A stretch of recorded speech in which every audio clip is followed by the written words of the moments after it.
Government வேலையில் இருக்கிற அப்பா அம்மா பிள்ளைங்களுக்காக ஏதாவது சேர்த்து வச்சுருப்பாங்க. அந்த பசங்க அதில் தொழில் பண்ண போயிடுவானுங்க. ஆல்ரெடி ஏதாவது ஒரு தொழில் செய்கிற அப்பா தன் பிள்ளைய அதில் இழுத்து வச்சுப்பான். அவன் பிள்ளை அந்த தொழிலை பார்க்க ஆரம்பிச்சிருவான். கடைசியில் மீதி இருக்கிறது நீ மட்டும்தான். நீ ஆவரேஜாக தான் படிக்கிற, 35 மார்க்கு தான்.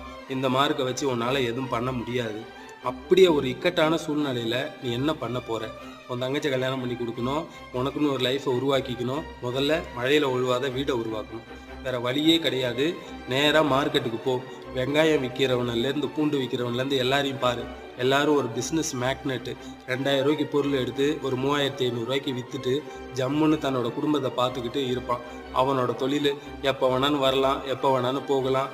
போக பிடிக்கலையா கல்யாணத்துக்கு போகலாம், படத்துக்கு போகலாம், என்ன வேணாலும் பண்ணலாம். ஒரு கவர்மெண்ட் வேலையில் கிடைக்கிற சந்தோஷத்தை விட தொழிலில் கிடைக்கும். கூச்ச நாச்சம் இருக்குது. ஐயோ நான் ரொம்ப கூச்சப்படுவேங்க, என் தன்மானம் என்ன ஆகுறதுன்னா